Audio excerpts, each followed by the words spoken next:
आज का हमारा टॉपिक है गायत्री जयंती प्रेरणा व संदेश। गायत्री जयंती माँ गायत्री का अवतरण दिवस और साथ माँ भगवती गंगा का अवतरण दिवस। पूर्ण सलीला त्रिविध पाप नाशनी भागीरथी ज्येष्ठ शुक्ल दशमी के दिन माँ गंगा इस धराधाम पर अवतरित हुई, इसलिए इस पर्व को गंगा दशहरा कहा जाता है। साथ ही गंगा के समान पवित्रतम हिंदू धर्म का आधार स्तंभ गायत्री महाशक्ति का अवतरण का यानी माँ गायत्री का जन्म दिवस भी इसी दिन माना जाता है, इसलिए इसे गायत्री जयंती के रूप में मनाया जाता है। और इसी दिन गायत्री मंत्र का साक्षात्कार ऋषि विश्वामित्र को हुआ था। गायत्री वेद मंत्र है, गुरु मंत्र है और भगवान राम को भी गायत्री मंत्र की ही दीक्षा दी गई थी। भगवान कृष्ण ने तो गीता में यहाँ तक कहा है, गायत्री छंद साम अहम, यानी छंदों में मैं ही गायत्री हूँ। इसी से इसकी हमें विशेषता जो है प्रकट हो जाती है। और गंगा माँ का जो अवतरण दिवस है तो भगवान शिव ने अपनी जटाओं में से धारण किया था। हम देखते हैं जब भगवान शिव का चित्र देखते हैं कि माँ गंगा उनकी जटाओं में जो है लिपटी हुई दिखती है। तो इसका संदर्भ क्या है? पात्रता, कि ज्ञान पात्र के पास ही ठहरता है, नहीं तो व्यर्थ हो जाता है।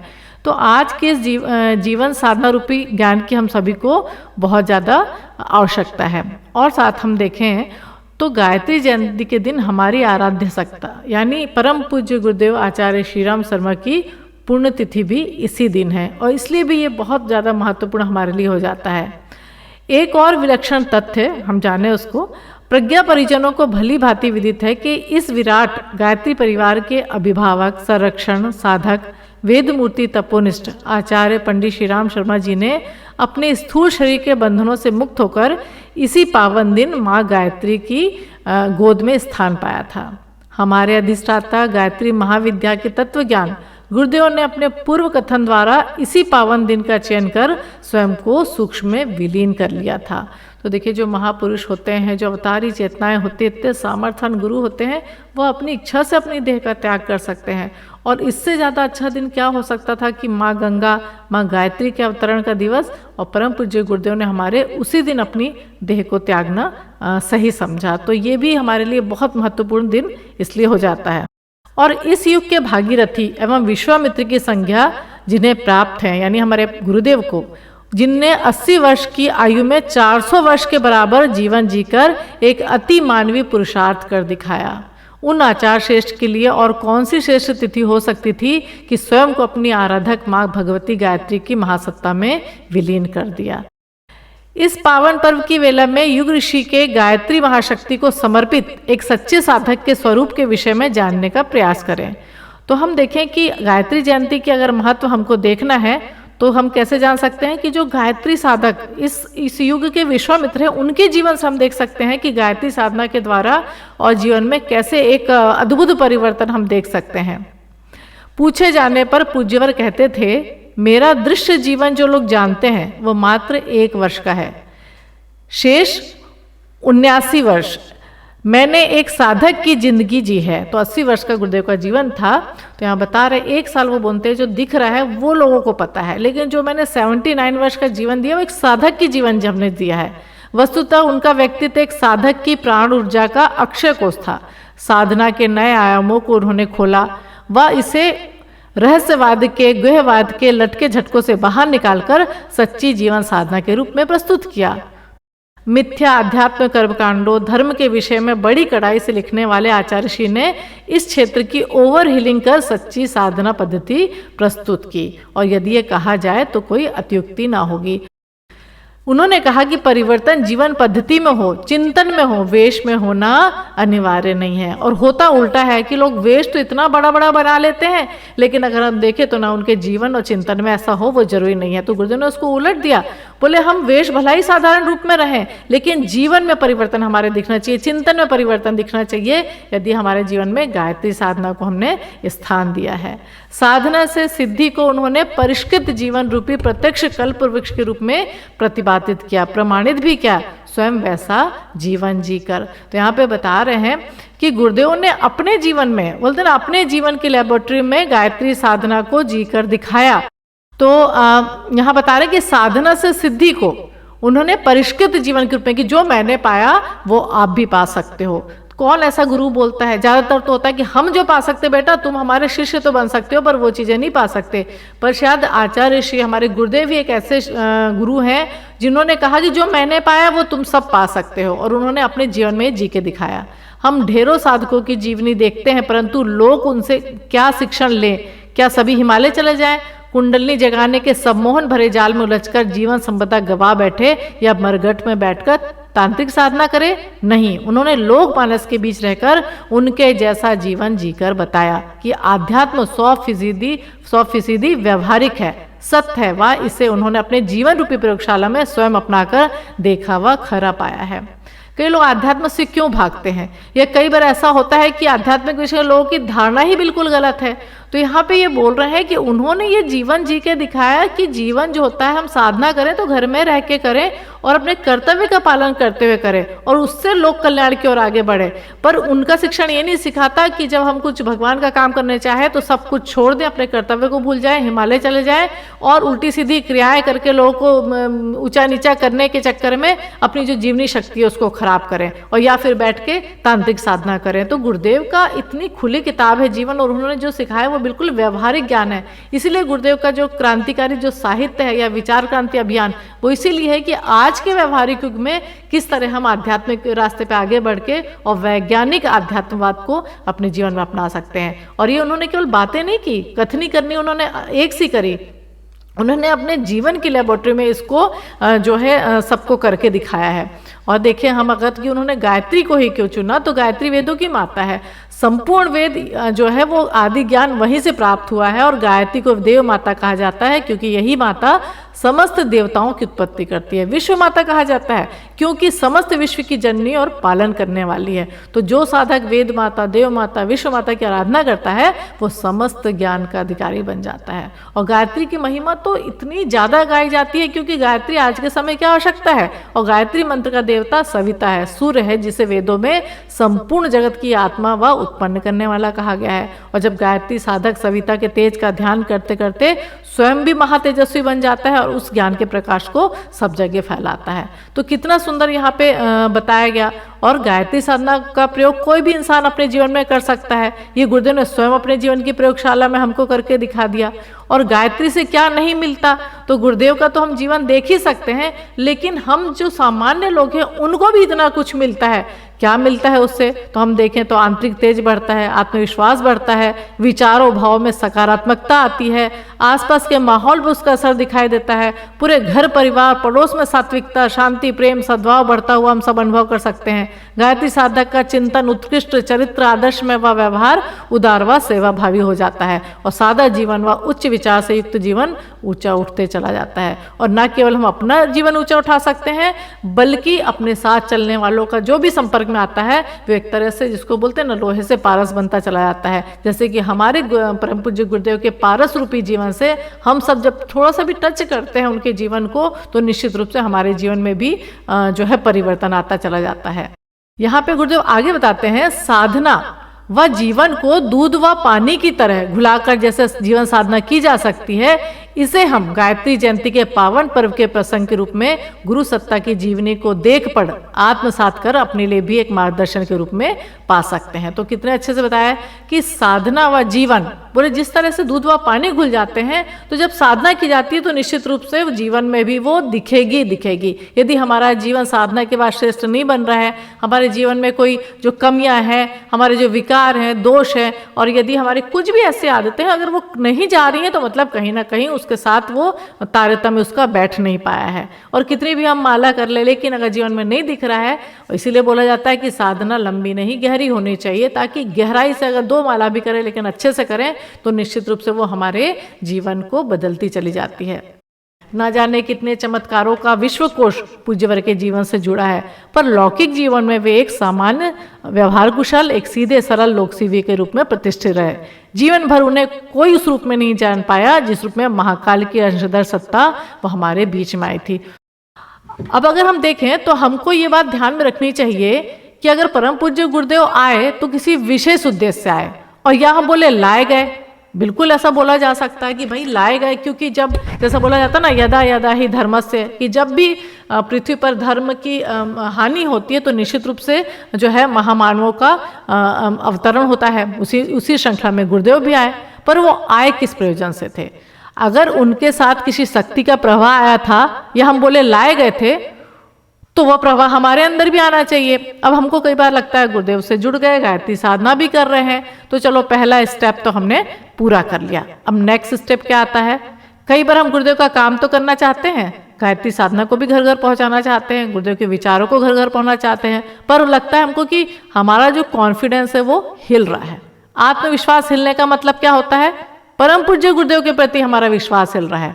बात सुनने में कड़वी जरूर लगती है, लेकिन यदि हम देखें तो गुरुदेव मतलब आत्मविश्वास से भरा पूरा व्यक्तित्व, और हम बोलते हैं हम तो बच्चे हैं, गुरुदेव के अंग अवयव हैं, तो क्यों आत्मविश्वास डगमगाता है?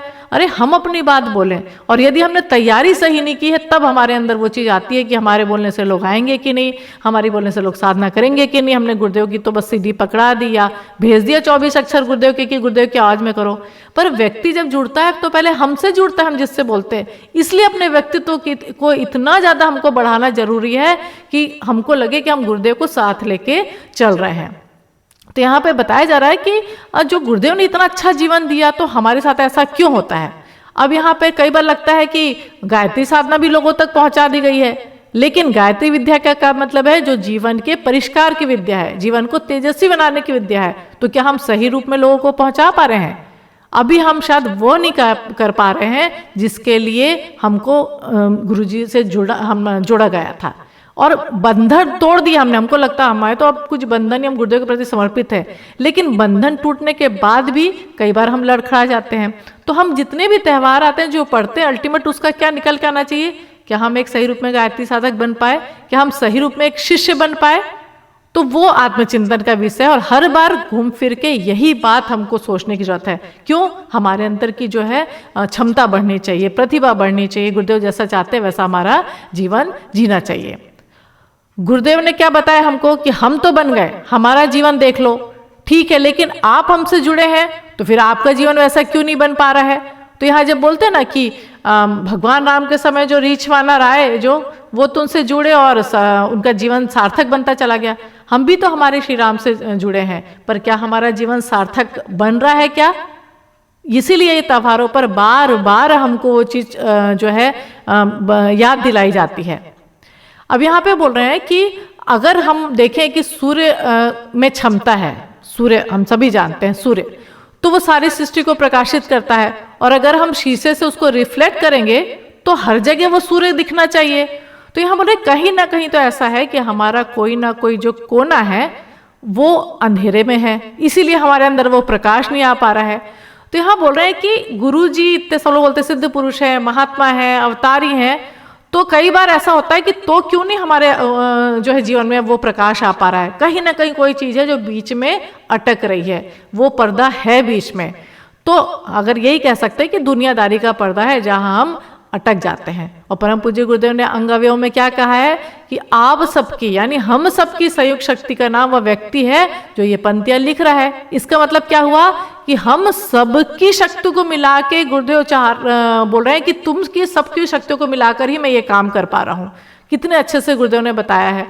तो अब यहाँ पे संयुक्त शक्ति यानी पुंज को कह रहे हैं कि छोटी छोटी हम लोग शक्ति का पुंज है, छोटे छोटे सूर्य हम लोग हैं, लेकिन क्यों नहीं प्रकाश आ पा रहा है? क्योंकि जिसको बोलते हैं ना, हम जुड़ते हैं लेकिन खुलते नहीं हैं, अपने आप के ही अहंकार में मैं मेरा परिवार मैं अपना सब सुख भोग लूं, उसके चक्कर में हम खुल नहीं पाते। और जो बंद के रहेगा वो प्रकाश को फैला नहीं पाएगा, वो कमरे में बंद करके रख लेगा। तो यहाँ पे यही बोल रहे हैं कि गुरुदेव के महत्व को और गुरुदेव की गायत्री साधना को हम इसी बात से समझ सकते हैं कि कौन सा ऐसा साइंटिस्ट होगा जिसने सूर्य को अपनी लेबोरेटरी में लाकर टेस्ट किया है। परम पूज्य गुरुदेव वो साइंटिस्ट हैं जिन्होंने अपनी लेबोरेटरी में गायत्री साधना को टेस्ट किया और सबके लिए खोला कि बेटा तुम लोग सब लोग कर सकते हैं। तो हमको ये बताना कि गुरुदेव आप सूर्य है तो हम आपकी किरण है, और हम बनावटी किरण नहीं है। अगर आपके अंदर वो प्रकाश है, प्रखरता है, तो वो हमारे अंदर भी आएगी। अब हमको ये बार बार सोचना है कि गुरुदेव से बनावटी रूप से तो नहीं जुड़े हैं, सुनने में बातें कड़वी लगती है, लेकिन जब परीक्षा का समय आता है, कोई टेस्टिंग आती है, तो क्यों हम ढीले पड़ जाते हैं, क्यों हम निराश परेशान हो जाते हैं। क्यों? क्योंकि जैसा गुरुदेव ने यहाँ बताया कि मेरा जो 79 वर्ष का जीवन बीता, उसका शायद हम बहुत कुछ उस टेक्निक का इस्तेमाल या उस प्रखरता का इस्तेमाल अपने जीवन में नहीं कर पा रहे हैं।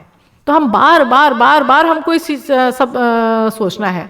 तो इसीलिए हमारे लिए चुनौती है कि वो युग ऋषि हैं, युग परिवर्तन की धारा प्रभावित करने के लिए आए, और उससे नीचे उनका संतोष नहीं है कि उनको इससे कोई फर्क नहीं पड़ता कि हम कितनी माला करते हैं, कितना गुरुदेव को उनकी बढ़ाई करते हैं, कितना अनुष्ठान करते हैं। अल्टीमेट ये है कि जो गुरुदेव युग परिवर्तन का कार्य कराना चाहते हैं, वो निकल के आया कि नहीं, वो हो रहा है कि नहीं। और ये तो एकदम इमरजेंसी का टाइम है, खासकर कोरोना के समय अगर हम बोलें, या जो हमारा चल रहा है युग परिवर्तन, मतलब विचार परिवर्तन। लोग जबरदस्ती परेशान हैं, हम जाके उनको जगाएं, उनकी शक्ति को जगाएं, लेकिन खुद जागे हुए तभी हम उसको जगा सकते हैं। गायत्री जो है प्राण विद्या है, गुरु विद्या है, और गुरुदेव के पास जब बैठते हैं हम, तो उनके चिंतन में, चाहे स्वाध्याय में हम आते हैं, उपासना में, तो हमको बहुत बढ़िया करने का मन आता कि वाह अब तो हम ये करेंगे।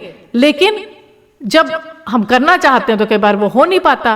तो ये बोलते हैं ना कि हम अपने अंदर जो कार्यकर्ता की या लोक सेवी की जो एक झलक है, उसको हम विकसित नहीं कर पाए। चाहते तो बहुत थे, और जब हम उसको विकसित करना चाहते हैं तो निश्चित रूप से वैसा जीवन हमको जीना पड़ेगा जो गुरुदेव हमको जो है करवाना चाहते हैं। हमारे सामने तो कोई बहाना नहीं है। गुरुदेव ने गृहस्थ का भी जीवन जिया, ब्राह्मण का जीवन जिया, कभी भी उन्होंने अपने कोई भी ऐसी चीज से उससे मुख नहीं पोड़ा। तो हमको जब हम इतना जो है दम भरते हैं गुरु जी का या गायत्री माता का या गायत्री साधना का, तो अब तो समय ही नहीं है, अब तो सीधे परीक्षा का समय आ गया है। सूक्ष्मीकरण साधना उनकी 24 वर्ष के 24 लक्ष्य के महापुरुष चरण में प्राय 32 वर्ष बाद संपन्न हुई थी। यदि महापुरुष चरणों गुरु के आदेशों के अनुरूप जीवन को साधकों के रूप में विकसित करने हेतु थे, तो सूक्ष्मीकरण का पुरुषार्थ विश्व मानव को केंद्र बनाकर किया गया, जो प्रचंड साधनात्मक पराक्रम था। तो यहाँ बता रहे कि गुरुदेव की जो 24 लक्ष्य के महापुरुष चरण थे, वो साधना 32 वर्षों में पूरी हुई थी। क्यों? बीच में गुरुदेव स्वतंत्रता संग्राम सेनानी थे, तो उनको जेल भी जाना पड़ा था, दूसरे काम भी करने पड़े थे। बता रहे कि जो उनके साधना का उद्देश्य था वो अलग अलग रूप से था। वो महापुरुषण था, उनके गुरु ने कहा तो उन्होंने अपने जीवन को साधक के रूप में विकसित किया। जो सूक्ष्मीकरण की साधना थी, उन्होंने विश्व मानव, अपने जो विश्व कल्याण के लिए उसकी जो पराक्रम, उसके लिए उन्होंने प्रचंड साधना उत्पन्न करने के लिए वो चीज़ें की थी। तो हम देखें कि गुरुदेव ने अपने लिए तो जीवन जिया ही नहीं, उन्होंने लिखा भी है कि उनकी साधना का उद्देश्य था जन जीवन के प्रत्येक क्षेत्र में अगणित भागीरथों का सृजन। अब देखिए, भागीरथ यानी भागीरथ जिन्होंने तपस्या की थी और उन्होंने गंगा को जो है उतारा था। तो आज के भागीरथ गुरुदेव बोल रहे हैं आप सब हो, आपको ज्ञान की गंगा को अपने जीवन में उतारना है, और जो जिसके लिए दुनिया तरस रही है उस ज्ञान को सब जगह जो है फैलाना है। तो अगर हम देखें तो गायत्री जयंती की प्रेरणा, संदेश, माँ गंगा का अवतरण, ये किस बात का द्योतक है कि क्या करना चाहिए हमको, कि हमको गायत्री को जन जन तक फैलाना है। और गायत्री यानी सद्बुद्धि, सबके अंदर वही शक्ति है, लेकिन हम उसको खोल नहीं पा रहे हैं, और हमको गुरुदेव ने वो जो है रिस्पॉन्सिबिलिटी दी है। अगर हम देखें तो हर चीज़ से प्रेरणा मिलती है। गायत्री माता के स्वरूप को अपने सामने लाएं, इतनी सुंदर छवि, माँ गायत्री हंस के ऊपर बैठी हुई हैं। हंस का अर्थ है स्वच्छ कलेवर, यानी दाग धब्बों से, कलंक से जो है जिसके अंदर कुछ भी कालीमा नहीं है, तो इसको गुरुदेव ने हंस कहा है। ऐसा हंस जिसके अंदर कोई दाग धब्बे ना हो, जिसे नीर छीर विवेक करना आता हो, जो दूध में से पानी हटा देता है, दूध ही ग्रहण करता है, वह हंस है। जीवन को बिना दाग धब्बे का स्वच्छ निर्मल चरित्र रखने का प्रयत्न करने वाला तथा अनुचित का सर्वथा त्याग करने वाला जो व्यक्ति होता है, वो हंस की प्रवृत्ति का होता है। और जिन लोगों ने ये नीति अपनाई, उन्हीं को गायत्री माता अपना वाहन बनाएगी। तो हम देखें कि हमारे अंदर कोई विकार, दोष, दाग धब्बे तो नहीं है, और यदि है तो उसको हटाने का प्रयत्न करें, क्योंकि माँ गायत्री आएगी तो उसके लिए वाहन भी तो चाहिए। तो हंस कैसे बनेंगे, तो ये यहाँ पे बताया गया है। उसके बाद माँ गायत्री के हाथ में जो है कमंडल है। कमंडल यानी पात्रता, पात्रता नहीं होगी तो वो देना भी चाहेंगी या अनुदान वरदान, तो भी वो नहीं दे पाएंगी। और जिस तरह से माँ गंगा को भगवान शिव ने अपनी जटाओं में, जटाओं यानी पात्रता, जटाएं जब होंगी, पात्र होगा तो माँ गंगा ठहरेगी। नहीं तो ज्ञान यहाँ से स्वाध्याय से लिया और जाके फालतू की बातें कर ली, ज्ञान निकल जाएगा, लेकिन पात्रता होगी तो वो ज्ञान ठहरेगा। हम देखें माँ गायत्री के हाथ में वेद दिखाई देते हैं। वेद यानी जीवन जीने का संदेश। तो जब हमारे अंदर गायत्री माँ की कृपा आती है, माँ गायत्री हमारे जीवन में अवतरित होती हैं, तो निश्चित रूप से गायत्री साधक का जीवन जो है वो अनुकरणीय होता है और अनुसरणीय होता है। तो यहाँ पे बता रहे हैं कि जब माँ गायत्री आएगी तो आपके अंदर जीवन जीने की कला तो आ ही जाएगी। कितना सुंदर यहाँ पे होता है, माँ गायत्री का स्वरूप इतना सुंदर है। जब बोला जाता है पहले के समय कि माँ गायत्री जो कि आराधना सब कोई नहीं कर सकते, तो जरूर हमारे पास ये जवाब है। परम पूज्य गुरुदेव ने हमको सिखाया कि गायत्री माता खुद स्वयं माँ है, नारी है, तो नारी को गायत्री शक्ति का या गायत्री साधक बनने का अधिकार से वंचित क्यों रखा जाए। तो इतना सुंदर सुंदर जो है वर्णन है कि जब हम ये पढ़ते हैं तो निश्चित रूप से हमको लगता है कि हम तो बहुत सौभाग्यशाली हैं। ऐसी गायत्री माता जो ऐसा अनुदान, वरदान, संरक्षण और जीवन को सुंदर बनाने की कला देने वाली है, वो हमको परम पूज्य गुरुदेव के द्वारा हमको जीवन में जो है मिली है। इसीलिए गायत्री साधना, गायत्री महामंत्र को हमको जन जन तक फैलाना है। हमको गुरुदेव ने कहा है कि आप ये मत सोचो कैसे होगा, लेकिन आप पहले करो। जब आप गायत्री साधना करो, स्थिर चित्त रखो, श्रद्धा रखो, दृढ़ता रखो, निरंतरता रखो, समय का ध्यान रखो, फिर ऐसा हो नहीं सकता कि गायत्री माता हमारे जीवन में ना आए। भगवती जिसको बोलते हैं ना, भगवती गायत्री अपने जो शरण में आता है उसको इतना दिव्य प्रकाश देती है कि उसको सन्मार्ग में चलने की कोई कभी कठिनाई ही नहीं होती है। अगर हम देखें गायत्री की साधना जहाँ होती है वहाँ हमेशा कल्याण होता है। तो फिर गायत्री से तो फायदा ही फायदा है। और इसीलिए हम जो बोले कि आज के अगर हम देखें तो हमको गायत्री साधना अपने जीवन में लाना है। और परम पूज्य गुरुदेव आचार्य श्री राम शर्मा ने यह जिम्मेदारी हम सब जागृत आत्माओं को, यानी हम सबको भागीरथ की भूमिका अदा करनी है। यानी पहले तो हम भागीरथ बने, फिर मनुष्य जीवन को श्रेष्ठ समझें, जीवन साधना करें, पात्रता विकसित करें और इस ज्ञान को घर घर पहुंचाएं। एक रोशन हुआ दीपक ही दूसरों को रोशनी दे सकता है। और गायत्री जयंती के दिन आत्मचिंतन, स्वमूल्यांकन का पर्व है कि आज भागीरथ और शिव शंकर की तरह ज्ञान गंगा के अवतरण के लिए संकल्पबद्ध होने का समय है। हमारे कर्मों में गंगा जैसी पवित्रता, चिंतन में सद्बुद्धि का समावेश हो, यही माँ गायत्री और माँ गंगा से प्रार्थना है। और हमारे अंदर जो है जब हम करें गायत्री साधना करें, गायत्री जयंती को माँ गंगा का अवतरण याद करें, तो हम यही सोचें कि स्वयं मूल्यांकन का दिन है। अपने आप को रख के सोचें कि गुरुदेव जो चाहते हैं क्या हम वैसा बन सके, क्या वैसा जीवन जी सके। और निश्चित रूप से उनका आशीर्वाद है, वरद हस्त है। हम अपनी ईमानदारी से करेंगे तो ऐसा हो नहीं सकता कि माँ गंगा हमारे जीवन में, माँ गायत्री का हमारे जीवन में अवतरण ना हो। और गुरुदेव का आशीर्वाद तो है ही। तो इसीलिए हम सबको भागीरथ बन के यही कहना है, अब नव युग की गंगोत्री से बही ज्ञान की धारा है, हम युग का निर्माण करेंगे, यह संकल्प हमारा है, यह संकल्प हमारा।